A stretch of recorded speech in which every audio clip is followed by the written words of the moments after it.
بسم الله الرحمن الرحيم.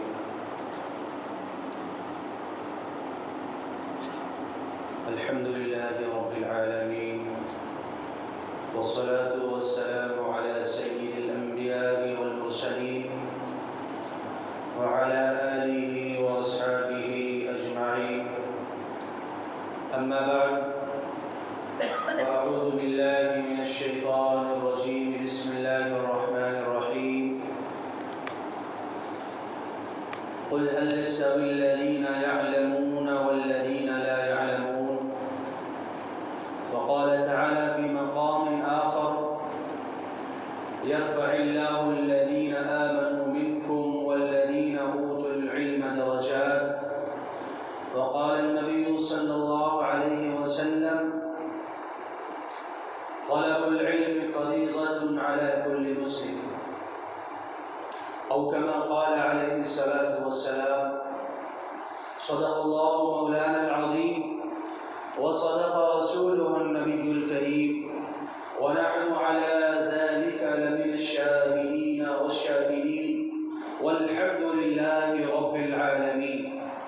اللهم صل على سيدنا محمد وعلى آل سيدنا محمد وبارك وسلم.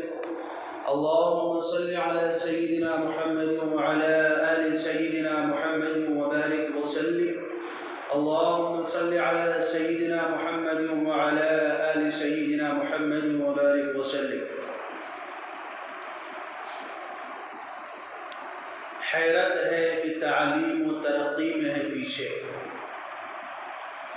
حیرت ہے کہ تعلیم و ترقی میں ہے پیچھے، جس قوم کا آغاز ہی اقرا سے ہوا تھا. لائق صد احترام بزرگوں، عزیز ساتھیوں اور دوستوں، قرآن کریم کی جو آیت کریمہ آپ حضرات کے سامنے تلاوت کی گئی ہے، اللہ تبارک و تعالی نے اس آیت کے اندر اپنی ایک بڑی عظیم نعمت کا ذکر فرمایا ہے. قرآن کریم میں اللہ تبارک و تعالی نے بہت سارے مثالوں سے ہمیں اور آپ کو ایک بات سمجھانے کی کوشش کی ہے، اور یہ بتانے کی کوشش کی ہے کہ اللہ تعالیٰ کی جو نعمتیں ہمیں اور آپ کو ملی ہوئی ہیں، ان نعمتوں میں سب سے اہم جو نعمت ہے وہ ایمان کی نعمت ہے. اس سے بڑی تو کوئی دولت ہے ہی نہیں، کیونکہ ایمان کے بغیر انسان کی مثال قرآن نے راکھ کے ڈھیر کی دی ہے. آگ کتنی بھی جلا دو، انجام راکھ ہے.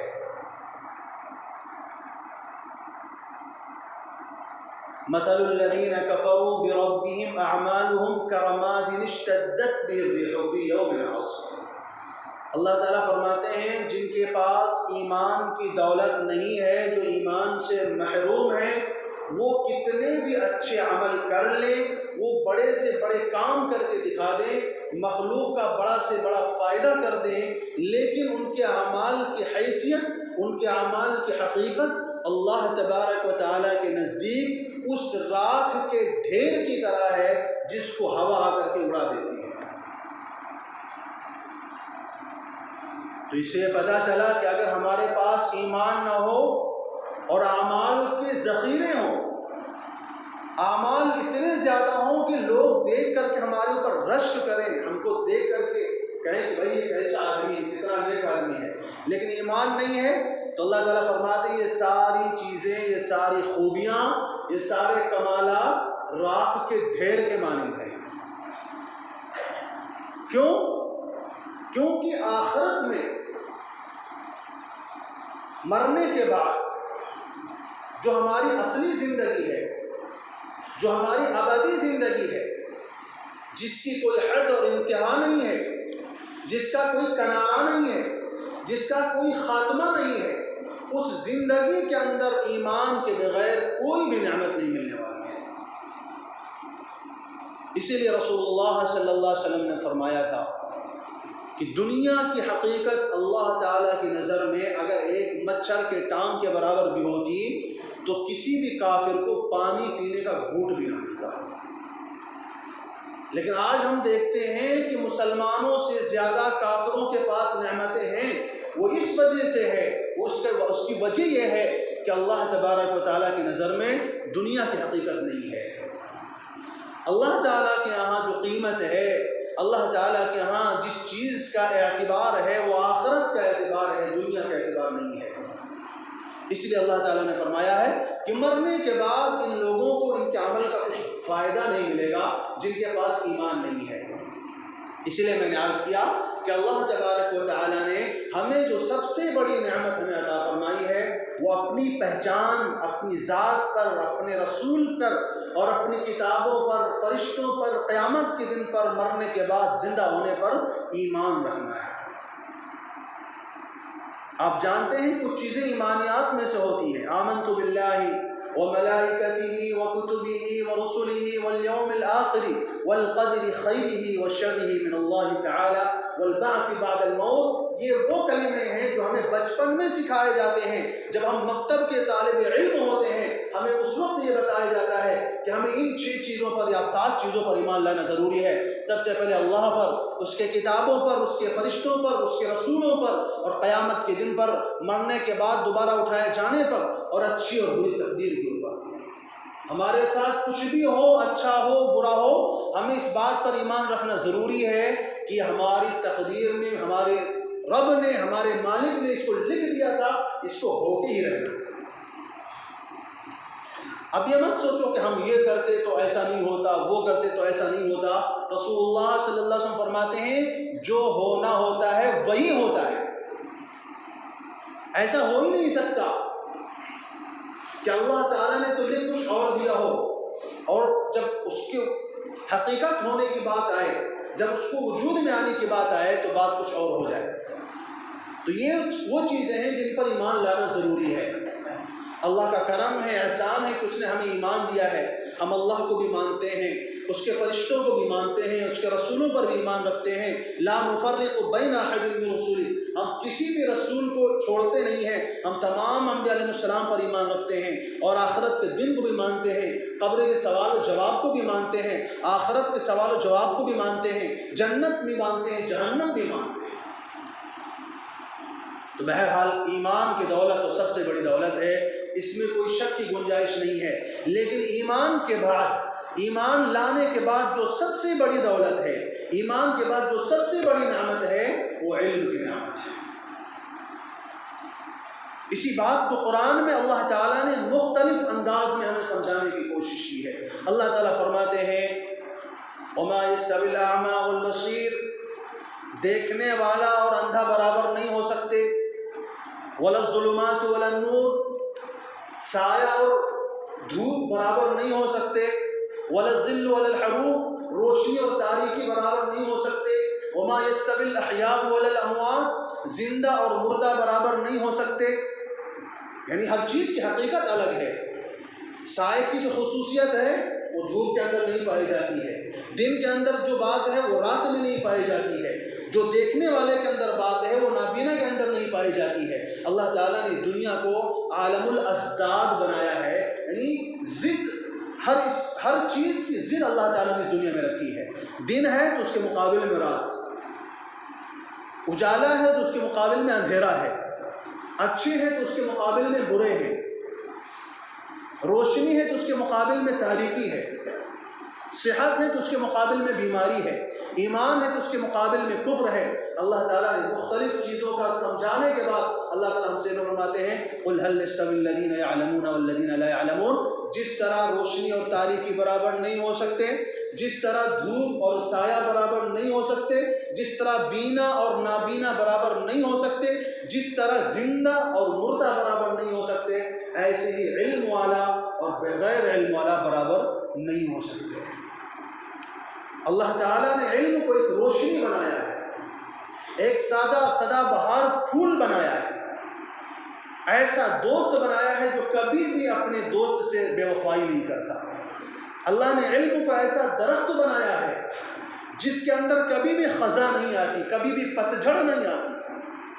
یہ وہ درخت ہے جو ہمیشہ پھلتا رہتا ہے، پھولتا رہتا ہے، یہ ہمیشہ ترقی کرتا ہے، یہ کبھی مرجھاتا نہیں ہے۔ یہی وجہ ہے کہ اللہ تبارک و تعالیٰ نے علم کے اوپر سب سے زیادہ زور دیا ہے، علم حاصل کرنے کے اوپر سب سے زیادہ تاکید فرمائی ہے۔ مذہب اسلام نے اپنے آپ کو اور اپنے اہل و عیال کو، اپنی اولاد کو علم سے آراستہ کرنے کے لیے جتنی تاکیدیں دی ہیں اور جتنے احکام دیے ہیں، کسی بھی مذہب کے اندر، کسی بھی کلچر کے اندر، کسی بھی دین کے اندر نہیں پائے جاتے، کیونکہ یہ چیز انسان کو زندگی بخشتی ہے، یہ چیز قوموں کو راہ دکھاتی ہے، روشنی دکھاتی ہے، ترقی کا راستہ دکھاتی ہے، کامیابی کا زینہ دکھاتی ہے۔ اگر کسی کے پاس علم نہ ہو تو اس کے بارے میں کہا جاتا ہے وہ جانور سے بھی بدتر ہوتا ہے۔ جس خاندان میں علم نہ ہو، خاندان انسانوں کا خاندان نہیں، وہ جانوروں کا خاندان ہے۔ جس ملک میں علم نہ ہو، وہ ملک انسانوں کا ملک نہیں، وہ حیوانوں کا جنگل ہے۔ اسی لیے جب ہم قرآن کریم کو پڑھتے ہیں، قرآن کو کھولتے ہیں، تو ہم جب غور کرتے ہیں تو ہمیں بات معلوم ہوتا ہے۔ رسول اللہ صلی اللہ علیہ وسلم کے پاس جو سب سے پہلے وحی آئی، نبوت کے ملنے سے 6 مہینے پہلے تک رسول اللہ صلی اللہ علیہ وسلم غار حرا میں تشریف فرما ہوتے تھے، اللہ کی یاد میں، اللہ کے ذکر میں، اس کی عبادت میں مشغول رہتے تھے۔ اچانک دیکھتے ہیں ایک دن ایک فرشتہ آتا ہے اور آ کر کے کہتا ہے یا محمد اقرا، اے محمد صلی اللہ علیہ وسلم پڑھیے۔ اب رسول اللہ صلی اللہ علیہ وسلم فرماتے ہیں ما انا بقاری، مجھے تو پڑھنا لکھنا تو آتا نہیں، میں نے کسی سے پڑھنا لکھنا نہیں سیکھا ہے، مجھے کوئی چیز دیکھ کے پڑھنا نہیں آتی۔ تو جبرائیل علیہ السلام نے آپ کو سینے سے بھیجا، پھر کہا پڑھیے۔ دوسری مرتبہ بھی یہی فرمایا ما انا بقاری، بھائی آپ کون ہیں، کہاں سے آ گئے، مجھے کیا پڑھوا رہے ہیں، مجھے پڑھنا نہیں آتا، میں نے آج تک کسی سے پڑھنا لکھنا نہیں سیکھا ہے۔ تیسری مرتبہ فرمایا، تیسری مرتبہ بھی یہی جواب دیا ما انا بقاری۔ تو جبرائیل علیہ السلام نے فرمایا اقرأ بسم ربک الذی خلق، خلق الانسان من علق، اقرأ وربک الاکرم الذی علم بالقلم، علم الانسان ما لم یعلم۔ یہ وہ 5 آیتیں ہیں جس نے محمد بن عبداللہ کو محمد الرسول اللہ بنایا۔ یہاں سے رسول اللہ صلی اللہ علیہ وسلم کی نبوت کا آغاز ہوتا ہے، یہاں سے مذہب اسلام کی بنیاد شروع ہوتی ہے، اور محمد رسول اللہ صلی اللہ علیہ وسلم کو سارے جہان کے لیے داعی اور رہبر اور ہادی بنا کر بھیجا گیا۔ یہ قرآن کریم کی سب سے پہلے نازل ہونے والی وہ 5 آیتیں ہیں جو اللہ تعالیٰ نے قرآن میں اتاری ہیں۔ 30ویں پارے کی سورہ علق میں موجود ہیں، اقرأ بسم ربک الذی خلق، پڑھیے اس رب کے نام سے جس نے سب چیزوں کو پیدا کیا ہے۔ خلق الانسان من علق، انسان کو گوشت کے لوکھڑے سے، جمے ہوئے خون سے پیدا کیا ہے۔ اقرأ وربک الاکرم، پڑھیے تیرا آپ کا رب بڑا کریم ہے۔ علم الانسان ما لم یعلم، اس نے انسان کو وہ چیزیں سکھائیں جو انسان کو معلوم نہیں تھی۔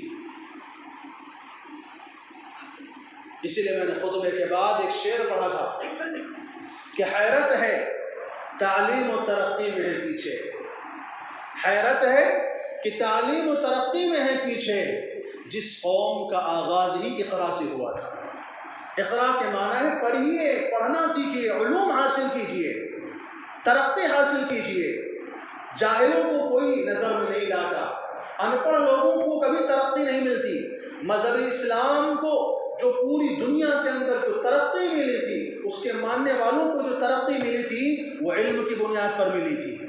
اس وقت کے جو مسلمان ہوتے تھے وہ سب سے زیادہ پڑھے لکھے ہوتے تھے، وہ دنیاوی علوم کے بھی ماہر ہوتے تھے، دینی علوم کے بھی ماہر ہوتے تھے، یہاں تک کہ وقت کا جو بادشاہ ہوتا تھا وہی جمعہ کا خطیب ہوتا تھا، جو وقت کا بادشاہ ہوتا تھا وہی خطبہ دیتا تھا، وہی لوگوں کو مسئلے مسائل بتایا کرتا تھا۔ آج ہم نے تو سمجھ لیا بھئی علم حاصل کرنا تو بس ایک خاص طبقے کی ذمہ داری ہے، ہمیں تو اپنی دنیا کے کاروبار سے فرصت نہیں ہے۔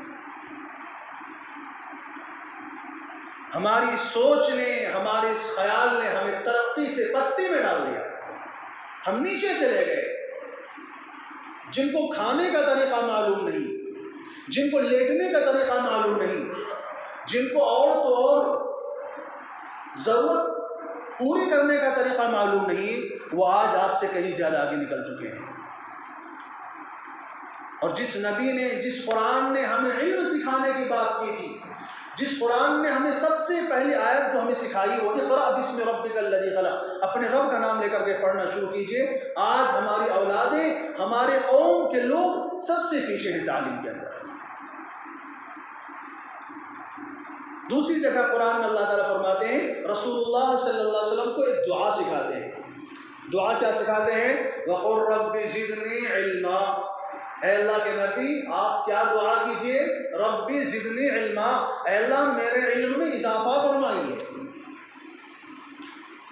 کون کہہ رہا ہے؟ اللہ تعالیٰ فرماتے ہیں۔ کس سے کہہ رہے ہیں؟ جناب رسول اللہ صلی اللہ علیہ وسلم سے بات کہی جا رہی ہے۔ کیا کہی جا رہی ہے؟ آپ علم کے اضافے کی دعا مانگیے، اے اللہ میرے علم میں اضافہ فرمائیے۔ کیا رسول اللہ صلی اللہ علیہ وسلم کو علم کے اضافے کے لیے دعا کی ضرورت تھی؟ وہ تو فرماتے ہیں وہ تو اوتیت علم الاولین والآخرین، اللہ تعالیٰ نے پہلوں کا بھی علم مجھے دے دیا، آخرت بعد میں آنے والوں کا بھی علم مجھے دے دیا۔ کائنات میں جناب رسول اللہ صلی اللہ علیہ وسلم سے بڑھ کر کوئی علم والا، کوئی عالم نہیں ہے۔ سارے جہان کا علم اللہ تعالیٰ نے جناب رسول اللہ صلی اللہ علیہ وسلم کو دیا، اس کے باوجود کیا فرما رہے ہیں؟ قل رب زدنی علما، آپ اللہ سے دعا کیجیے کہ میرے علم میں اضافہ فرمائیے۔ مشہور مفسر امام قرطبی رحمۃ اللہ علیہ فرماتے ہیں کہ اگر اللہ کی نظر میں علم سے زیادہ قیمتی کوئی اور چیز ہوتی تو رسول اللہ صلی اللہ علیہ وسلم کو وہ حکم فرماتے کہ آپ اس کے لیے دعا فرمائیے۔ اگر مال کی اہمیت ہوتی تو کہتے ربی زدنی مالا، اللہ میرے مال میں اضافہ فرمائیے۔ اگر صحت کی اہمیت ہوتی تو کہتے ربی زدنی صحت، اللہ میری صحت میں اضافہ فرمائیے، اللہ میری اولاد میں اضافہ فرمائیے، میرے کاروبار میں اضافہ فرمائیے۔ دعا کیا سکھائی جا رہی ہے؟ ربی زدنی علما، اللہ میرے علم میں اضافہ فرمائیے۔ پتہ یہ چلا اللہ تعالیٰ کی نظر میں علم سے بڑھ کر کوئی دولت نہیں ہے۔ اسی لیے قرآن میں اللہ تعالیٰ فرماتے ہیں یرفع اللہ الذین آمنوا منکم والذین اوتوا العلم درجات، اللہ تعالیٰ تم میں سے جو ایمان لائے اور جن کو علم دیا گیا اللہ تعالیٰ ان کے درجات کو بلند کرتے جاتے ہیں۔ کتنا بلند کرتے ہیں، کتنا بلند کرتے ہیں، اس کی کوئی حد و انتہا نہیں۔ اللہ تعالیٰ فرماتے ہیں ہم بلند کر رہے ہیں، یہ نہیں بتایا کتنا بلند کر رہے ہیں، مرنے کے بعد پتہ چلے گا۔ جب قیامت کا منظر ہوگا، ساری دنیا کی قوم اکٹھا ہوں گی، اللہ کو ماننے والے بھی نہ ماننے والے بھی، ہر طرح کے لوگ جمع ہوں گے، اس وقت پتہ چلے گا کہ علم کی کیا قیمت ہوتی ہے، اللہ تعالیٰ علم والوں کو کتنا اونچا فرماتے ہیں۔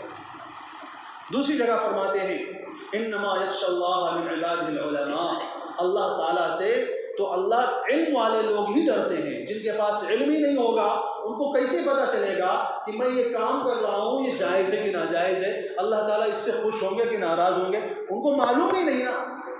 جب پتہ ہی نہیں ہوگا تو انسان عمل کیسے کرے گا؟ اس لیے اللہ تعالیٰ فرماتے ہیں انما یخشی اللہ من عبادہ العلماء، اللہ کے بندوں میں سے سب سے زیادہ اللہ سے ڈرنے والے وہ لوگ ہیں جو علم والے ہیں۔ فلولا نفر من كل فرقة منهم طائفة ليتفقهوا في الدين، اللہ تعالیٰ فرماتے ہیں ہر جماعت میں سے، ہر گروہ میں سے، ہر خاندان میں سے کچھ لوگ ایسے ضرور ہونے چاہیے جو علم کے اندر پختگی حاصل کریں، دین کے اندر پختگی حاصل کریں، تاکہ اپنی قوم کے لوگوں کے لیے ہدایت کا ذریعہ اور ہدایت کا سبب بنیں۔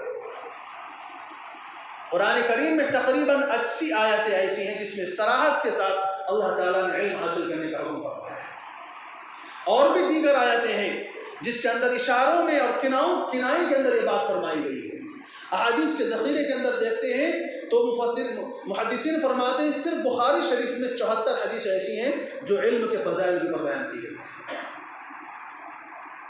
ایک واقعہ آتا ہے، ایک تابعی حضرت کثیر ابن قیس رضی اللہ رحمۃ اللہ علیہ کا مشہور تابعی ہیں، فرماتے ہیں کنت جالسا فی جامع دمشق مع ابی الدرداء رضی اللہ تعالیٰ عنہ، میں دمشق کی جامع مسجد میں صحابی رسول حضرت ابو الدرداء رضی اللہ تعالیٰ عنہ کے پاس بیٹھا ہوا تھا، فجاءہ رجل، تو ایک شخص ان کے پاس آئے اور کیا کہنے لگے، جئتک من المدینہ رسول اللہ صلی اللہ علیہ وسلم، میں آپ کے پاس رسول اللہ صلی اللہ علیہ وسلم کے شہر مدینے سے آیا ہوں۔ مدینہ کہاں؟ عرب میں ہے، دمشق شام کے اندر ہے۔ اس وقت ہوائی جہاز کا بھی انتظام نہیں، ٹرین کا بھی انتظام نہیں، بسوں کا بھی انتظام نہیں، اونٹوں پر، کھچروں پر، گدھوں پر سفر ہوتا تھا یا پیدل سفر ہوتا تھا، اور کیا فرما رہے ہیں؟ میں رسول اللہ صلی اللہ علیہ وسلم کے شہر مدینے سے آیا ہوں آپ کے پاس، کس لیے؟ بلغنی لحدیث بلغنی انک تحدث به، کہ آپ، مجھے خبر ملی ہے، مجھے یہ پتہ چلا ہے کہ آپ رسول اللہ صلی اللہ علیہ وسلم کی ایک حدیث بیان کرتے ہیں، میں اسی حدیث کو سننے کے لیے آپ کے پاس آیا ہوں۔ سوچئے کیا طرف ہوتی رہی ہوگی لوگوں کے اندر، قرآن کو سیکھنے کے لیے، حدیث کو سیکھنے کے لیے، ایک حدیث سیکھنے کے لیے مدینے سے دمشق کا سفر ہوتا ہے، پیدل سفر ہوتا ہے، دھول ہے، دھوپ ہے، راستے کی مشکلات ہیں، راستے کے خطرات ہیں، ایسے وقت میں کیا ہے؟ مدینے سے دمشق کا سفر ہوتا ہے، کس لیے؟ بہت بڑا ذخیرہ حاصل کرنے کے لیے، صرف ایک حدیث کے لیے۔ تو جب ابو درداء رضی اللہ تعالیٰ عنہ نے دیکھا کہ یہ کہہ رہے ہیں کہ میں علم سیکھنے کے لیے آیا ہوں، تو ابو درداء رضی اللہ تعالیٰ عنہ نے مزید ان کو کھنگالنے کی کوشش کی۔ دیکھیں یہی مقصد ہے یا اور کوئی مقصد سے آئے ہیں؟ کہا اما جاء بک تجارۃ، کہیں تجارت کے لیے تو نہیں آئے تھے، پتہ یہ چلا ہو کہ چلو کاروبار بھی کر لیں گے، ساتھ میں حدیث بھی سیکھ لیں گے، حالانکہ اس میں بھی کوئی برائی نہیں ہے، دین کا بھی فائدہ ہو جائے گا، دنیا کا بھی فائدہ ہو جائے گا، لیکن کیا فرما رہے ہیں؟ اما جاء بک تجارۃ، تجارت کے لیے تو نہیں آئے؟ قال لا، نہیں، میں صرف حدیث سیکھنے کے لیے آیا ہوں۔ قال اما جاء بک غیرہ، قال اما جاء بک غیرہ، اچھا کسی اور مقصد سے تو نہیں آنا تھا، کسی سے ملاقات کرنی ہو، کسی سے اپنا حق لینا ہو، یا اور کسی دوست کی تقریب میں، شادی میں، بیاہ میں شرکت کرنے کے لیے آیا ہوں، کسی اور مقصد کے لیے تو نہیں آیا؟ انہوں نے کہا نہیں نہیں، میں کسی مقصد کے لیے نہیں آیا ہوں، میں مدینہ سے دمشق کا سفر صرف اس لیے کیا ہے کہ میں رسول اللہ صلی اللہ علیہ وسلم کی ایک حدیث کو سننے کے لیے آپ کے پاس آیا ہوں۔ تو فرماتے ہیں اب میں تمہارے سامنے وہ حدیث بیان کروں گا، انی سمعت رسول اللہ صلی اللہ علیہ وسلم یقول من سلک طریقا یلتمس فیہ علما سہل اللہ لہ طریقا الی الجنہ، میں نے رسول اللہ صلی اللہ علیہ وسلم سے سنا ہے کہ جو شخص علم سیکھنے کے لیے، قرآن سیکھنے کے لیے، حدیث سیکھنے کے لیے، بلکہ حدیث کا ایک ٹکڑا بھی سیکھنے کے لیے کوئی سفر طے کرتا ہے، کوئی مسافت طے کرتا ہے، کوئی سفر اختیار کرتا ہے، ایک جگہ سے دوسری جگہ منتقل ہوتا ہے، اس کے لیے رسول اللہ صلی اللہ علیہ وسلم نے کیا فرمایا ہے؟ فرمایا من سلک طریقا یلتمس فیہ علما، جو علم سیکھنے کے لیے، دین کا مسئلہ معلوم کرنے کے لیے، قرآن کی آیت کو سیکھنے کے لیے کوئی سفر طے کرتا ہے، تو اس کو یہ سمجھنا چاہیے کہ اس کا یہ سفر صرف قرآن کی ایک آیت کو سیکھنے کے لیے نہیں ہے، اس کا یہ سفر حدیث کے ایک ٹکڑے کو سیکھنے کے لیے نہیں ہے، انما سہل اللہ لہ طریقا الی الجنہ، اس کا یہ سفر جنت کا سفر ہے، وہ جنت کے راستے پہ نکل پڑا ہے۔ ایسی علم کو سیکھتے سیکھتے اگر اس کی موت آ جاتی تو شہادت کی موت ملے گی، سیدھا اس کو جنت میں داخلہ ملے گا۔ اور آگے مزید فرمایا کہ رسول اللہ صلی اللہ علیہ وسلم نے فرمایا ہے ان الملائکۃ لتضع اجنحتها رضا لطالب العلم، اللہ کے معصوم فرشتے جو اللہ تعالیٰ کی ایسی مخلوق ہیں، لا یعصون اللہ ما امرهم ویفعلون ما یؤمرون، گناہ کرنا تو دور کی بات ہے، گناہ کے قریب جانا تو دور کی بات ہے، ان کے دل میں بھی نافرمانی کا خیال نہیں آتا ہے، وہ کبھی بھی اللہ کی نافرمانی نہیں کرتے ہیں، وہ معصوم فرشتے اور وہ معصوم مخلوق بھی لتضع اجنحتها رضا لطالب العلم، وہ طالب علم کو خوش کرنے کے لیے اس کے قدموں کے نیچے اپنے پر بچھا دیا کرتے ہیں۔ یہ مقام ہے دین کا علم سیکھنے کا کہ فرشتوں جیسی مخلوق دین کا علم سیکھنے والوں کے لیے ان کے قدموں کے نیچے پر بچھا دیا کرتی ہے۔ اللہ تعالیٰ نے فرشتوں کو بڑا بلند مقام عطا فرمایا ہے، لیکن انسان کو فرشتوں سے بھی زیادہ بلندی عطا فرمائی ہے۔ آپ جانتے ہیں جب آدم علیہ السلام کو پیدا کیا گیا تھا تو فرشتوں نے کیا کہا تھا؟ اتجعل فیہا من یفسد فیہا ویسفک الدماء، اے اللہ آپ ایسے لوگوں کو پیدا کریں گے جو دنیا میں جا کر کے گناہ کریں گے، قتل و غارت گری کریں گے، فساد پھیلائیں گے، لوگوں کو آپس میں جھگڑے کریں گے، یہ دنیا میں جا کر کے تباہی کریں گے، ان کو آپ دنیا میں کیوں پیدا کرنا چاہتے ہو؟ تو اللہ تعالیٰ نے کیا کہا تھا؟ انی اعلم ما لا تعلمون، میں جو جانتا ہوں تم نہیں جانتے ہو، میں کس مقصد کے لیے انسان کو پیدا کرنے جا رہا ہوں تمہیں پتہ نہیں ہے۔ اس کے بعد اللہ تعالیٰ نے آدم علیہ السلام کو تمام چیزوں کے نام سکھا دیے، پھر فرشتوں سے کہا انبئونی باسماء ہؤلاء ان کنتم صادقین، فرشتوں سے کہا بڑے ڈینگے مار رہے تھے، بڑے فضائل اپنے بتائے جا رہے تھے، ذرا بتاؤ ان چیزوں کے نام شمار کراؤ۔ فرشتوں نے کہا سبحانک لا علم لنا الا ما علمتنا، اللہ ہمیں نہیں پتا۔ پھر آدم علیہ السلام سے کہا قال یا آدم انبئهم باسمائهم، ذرا ان کے سامنے ان چیزوں کے نام شمار کرائیے۔ فلما انبأهم باسمائهم قال الم اقل لكم اني اعلم ما اعلم ما لا تعلمون۔ آدم علیہ السلام نے بھر ساری چیزوں کے نام شمار کرا دیے۔ اللہ تعالیٰ نے فرشتوں سے کہا دیکھا میں نے کہا تھا نہیں میں ان کے بارے میں وہ چیز جانتا ہوں جو تم نہیں جانتے ہو، لہذا اب غلطی ہو گئی ہے، خطا ہو گئی ہے، تم نے بلا وجہ انسان کی مخالفت کر دی تھی، تم نے بلا وجہ انسان کی پیدائش کے لیے اللہ تعالیٰ سے اس کو نہ پیدا کرنے کے مشورے دیے تھے، تو اب کیا کرو؟ حالانکہ تمہارے اوپر ایک انسان کی فضیلت ثابت ہو گئی، برتری ثابت ہو گئی، تو کیا کرو؟ قلنا للملائکۃ اسجدوا لآدم، اب آدم کو سجدہ کرو، آدم کے سامنے سر جھکاؤ اس بات کے اعتراف کے لیے کہ اللہ نے آپ کو ہم سے اونچا بنایا ہوا ہے۔ تو فرشتوں پر بھی انسان کو جو فضیلت ملی ہے وہ کس بنیاد پر ملی ہے؟ علم کی بنیاد پر ملی ہے۔ اللہ تعالیٰ نے آدم علیہ السلام کو وہ علم سکھایا تھا جو فرشتوں کے پاس بھی نہیں تھا، اسی لیے اللہ تعالیٰ نے آدم علیہ السلام کو فرشتوں کو سجدہ کرنے کا حکم فرمایا ہے۔ تو میرے دوستو میں اس حدیث کو آگے بڑھاتا ہوں، جناب رسول اللہ سے مزید فرماتے ہیں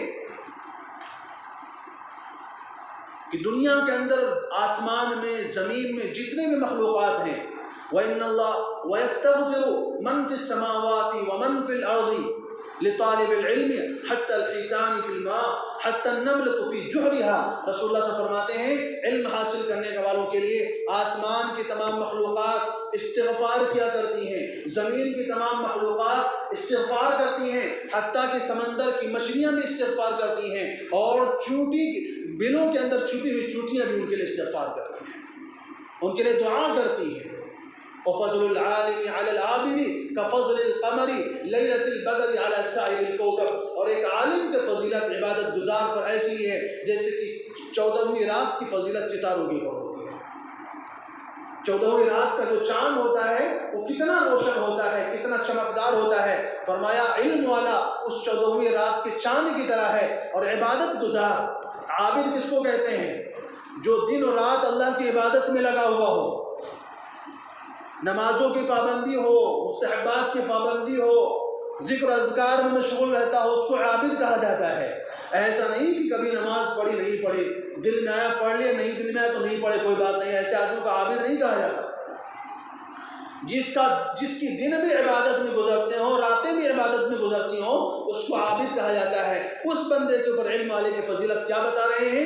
اس کی فضیلت ایسی ہی ہے جیسے کہ 14ویں رات کی چاند کی فضیلت ستاروں کے اوپر ہوتی ہے۔ اور ایک دوسری روایت میں بات آتی ہے، رسول اللہ صلی اللہ علیہ وسلم نے یہ بھی فرمایا کفضلی علی ادناکم، علم والے کی فضیلت عبادت گزار پر ایسی ہی ہے جیسے میری فضیلت تم میں سے کسی کم تر کے اوپر ہوتی ہے۔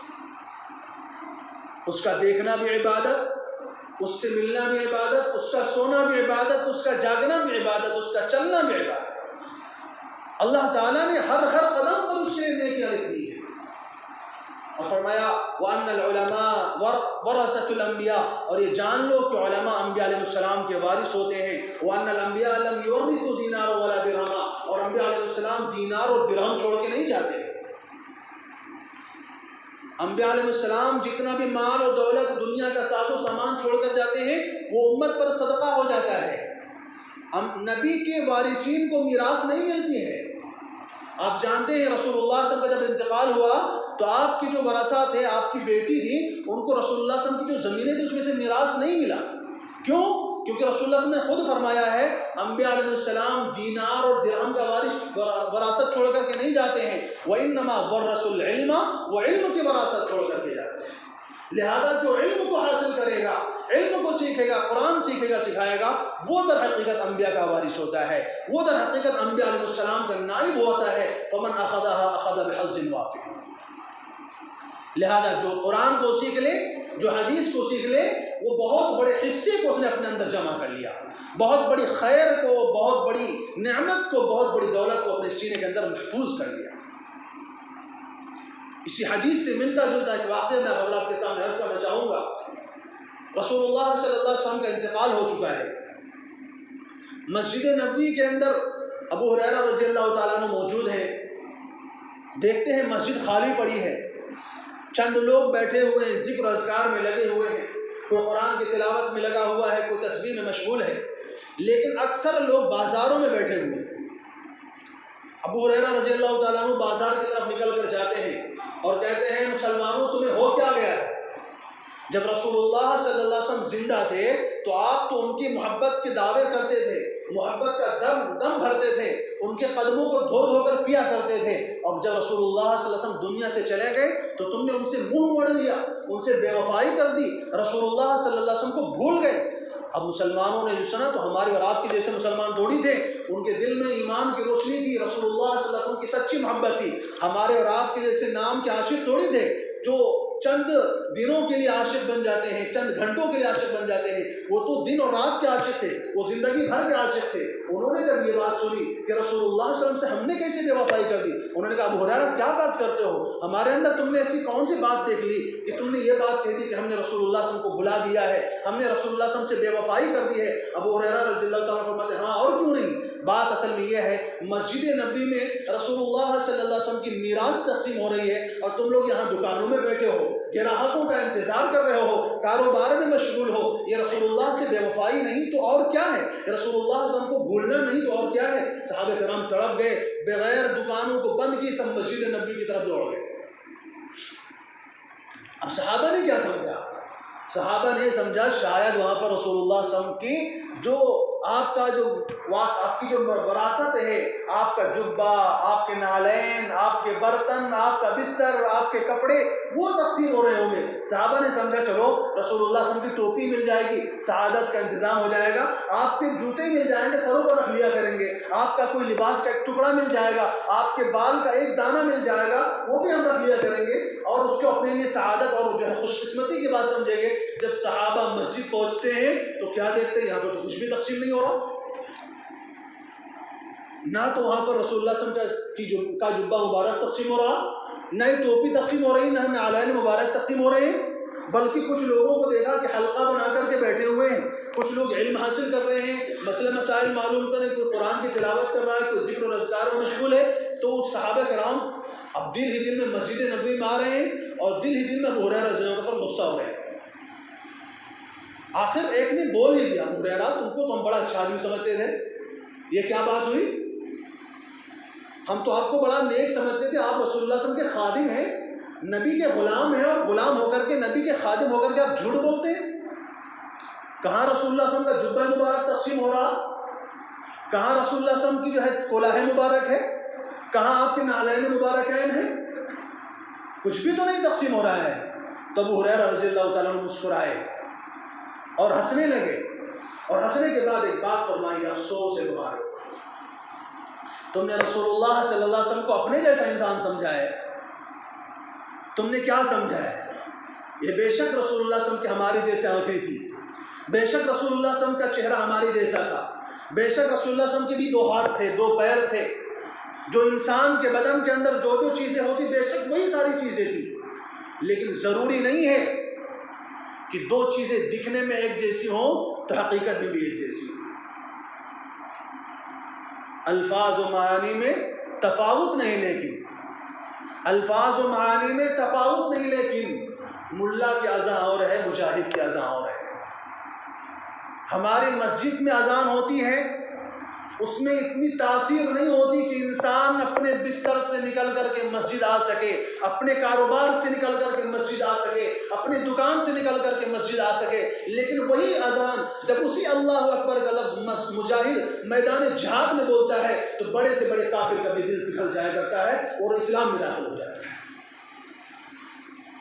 حالانکہ جو لفظ اللہ اکبر کا مسجد سے بلند ہوتا ہے وہی لفظ اللہ اکبر کا میدان جہاد میں بلند ہوتا ہے۔ الفاظ اور معانی میں تفاوت نہیں، لیکن ملا کی اذان اور ہے، مجاہد کی اذان اور ہے۔ پرواز ہے دونوں کی اسی ایک فضا میں، پرواز ہے دونوں کی اسی ایک فضا میں، کرگس کا جہاں اور ہے، شاہی کا جہاں اور ہے۔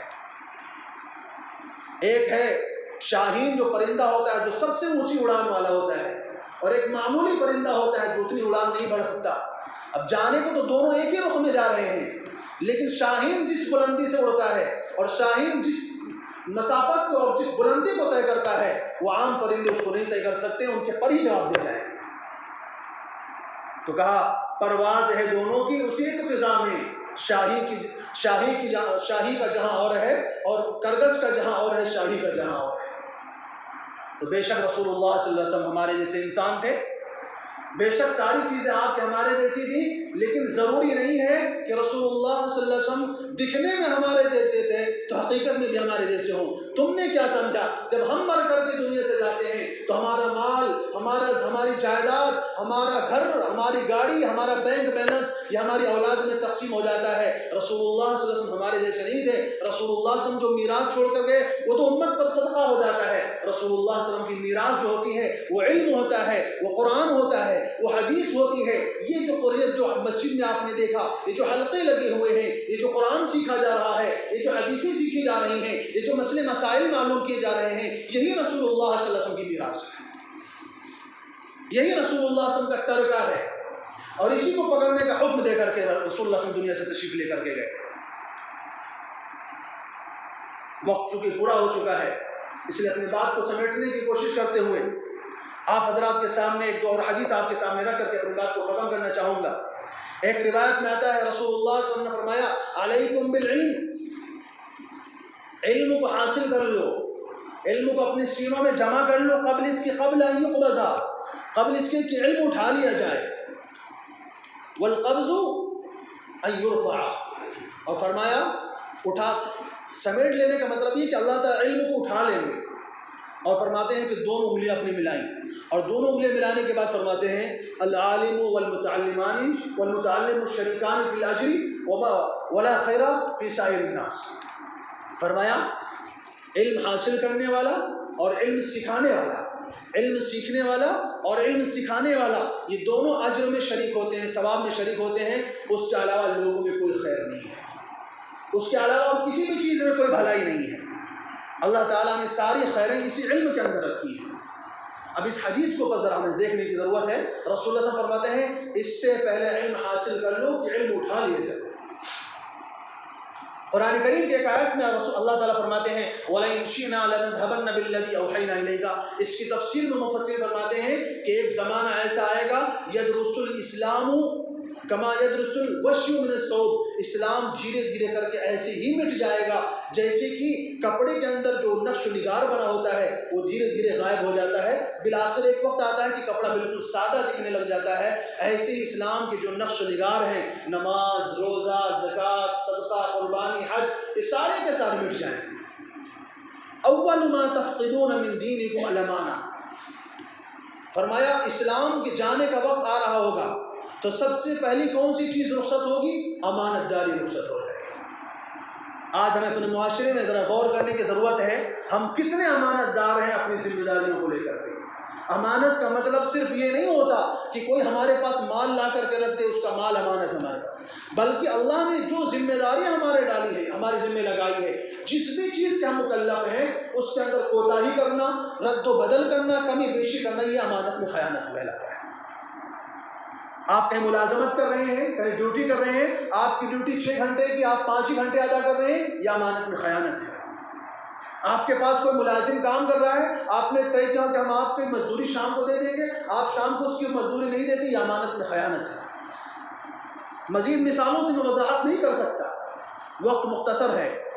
بتانا یہ چاہتا ہوں کہ ہمارے ذمے جو چیز لگائی گئی ہے اس چیز کو ادا نہ کرنا ہی امانت میں خیانت کہلاتی ہے۔ اور عبداللہ بن مسعود رضی اللہ تعالیٰ عنہ صحابی رسول فرماتے ہیں اول ما تفقدون من دینکم الامانہ، سب سے پہلے جو چیز رخصت ہوگی وہ امانت داری رخصت ہوگی، وآخر ما تفقدون من دینکم الصلاۃ، اور سب سے آخر میں نماز جائے گا۔ اب جب عبداللہ بن مسعود رضی اللہ تعالیٰ عنہ نے حدیث بیان فرمائی تو ایک صحابی کہنے لگے کیسے ایسا کیسے ہو سکتا ہے؟ ہم نے قرآن کو اپنے سینوں میں محفوظ کیا ہے، کتابوں میں لکھ لیا ہے، اپنی اولاد کو سکھا رہے ہیں، ہماری اولاد اپنی اولاد کو سکھائے گی، ان کی اولاد اپنی اولاد کو سکھائے گی، یہاں تک یہ سلسلہ قیامت تک چلے گا، تو یہ قرآن کیسے اٹھا لیا جائے گا؟ یہ حدیث کیسے چھین لی جائے گی؟ یہ دینی علوم کیسے ہمارے پاس سے چلے جائیں گے؟ فرماتے ہیں ایک دن ایسا آئے گا کہ قرآن کے اندر سے آواز نکلے گی، لہو دوی کدوی النحل، جیسے شہد کی مکھی کی بھنبھناہٹ ہوتی ہے، ایسے قرآن کے اندر سے بھنبھناہٹ کی آواز آئے گی۔ اللہ تعالیٰ پوچھے کہ قرآن تجھے کیا ہو گیا، تیری آواز کیوں نکل رہی ہے؟ قرآن رو رہا ہوگا اور رو کر کے کہہ رہا ہوگا یا ربی خرجت منک والیک اعود، اللہ میں تیری ہی پاس سے نکلا ہوں اور تیری ہی پاس واپس آنا چاہتا ہوں۔ کیوں؟ اتلا فلا یعمل بی، اتلا فلا یعمل بی، میری تلاوت تو کی جاتی ہے، میرے اوپر عمل نہیں کیا جاتا، میری تلاوت تو کی جاتی ہے لیکن میرے احکامات کو مانا نہیں جاتا، مسلمانوں نے میرے احکام کو چھوڑ دیا ہے، مجھ پر عمل کرنا چھوڑ دیا ہے، مجھے اب اس دنیا میں رہنے کا کوئی فائدہ نظر نہیں آ رہا ہے۔ اللہ میں تیرے پاس آنا چاہتا ہوں، میں تیرے پاس اٹھ جانا چاہتا ہوں۔ فرماتے ایک رات ہوا چلے گی، ہوا چلے گی، جتنا دلوں میں قرآن محفوظ ہوگا وہ سب نکل کر کے آسمان میں چلا جائے گا، کتابوں میں جو قرآن محفوظ ہے وہ بھی نکل کر کے آسمان میں چلا جائے گا، کسی ورق پر کسی پتے پر کہیں پر بھی کوئی قرآن کی آیت لکھی ہوگی، پورا کا پورا قرآن اٹھا کر کے اللہ تعالیٰ آسمان کی طرف بلا لیں گے، اور فرمایا پھر لوگ رہ جائیں گے ایسے، ان کو پتہ ہی نہیں ہوگا کہ نماز کیا ہے، روزہ کیا ہے، زکوٰۃ کیا ہے، بس اتنا جانیں گے کہ ہم نے اپنے باپ دادا سے لا الہ الا اللہ پڑھتے ہوئے سنا ہے۔ پوچھا اس وقت اس زمانے میں لوگوں کی نجات کیسے ہوگی؟ فرمایا بس اللہ تعالیٰ جس کو نجات دینا چاہیں گے اس کے دل میں کلمہ محفوظ رہے گا، اور جس کے نجات نہیں دینا چاہیں گے کلمہ بھی اس کے دل سے اٹھا لیا جائے گا۔ میرے دوستو یہ حدیث ہمیں بہت جگانے کے لیے کافی ہے کہ ہمیں قرآن کی طرف آنا کتنا ضروری ہے، قرآن کے احکامات کو اپنانا کتنا ضروری ہے، اور سب سے ضروری ہے اپنی اولاد کو قرآن سکھانا، اپنی اولاد کو قرآن سے محبت کرنا سکھانا، قرآن والوں سے محبت کرنا سکھانا، اور اپنے اولاد کو نبی سے محبت، نبی کی آل اور اولاد سے محبت سکھانا یہ ضروری ہے، ورنہ ہماری نسلیں وہ ہوں گی جن کو پتہ بھی نہیں ہوگا کہ نماز کیا ہے، قرآن کیا ہے، حدیث کیا ہے، اور ایک وقت آئے گا اس کی ساری چیزیں اٹھا لی جائیں گی اور لوگ جانوروں کی طرح رہ جائیں گے۔ وقت چونکہ ختم ہو چکا ہے، اس لیے اللہ تبارک و تعالیٰ سے دعا ہے کہ اللہ تعالیٰ ہم سب کو کہنے سننے سے عمل کی توفیق نصیب فرمائے، اللہ تعالیٰ ہم سب کو دین کا علم، قرآن کا علم خود سیکھنے کی توفیق نصیب فرمائے، اور اپنی اولاد کو اور اپنی نسلوں کو قرآن سکھانے کی توفیق عطا فرمائے۔ وآخر دعوانا ان الحمد للہ رب العالمین۔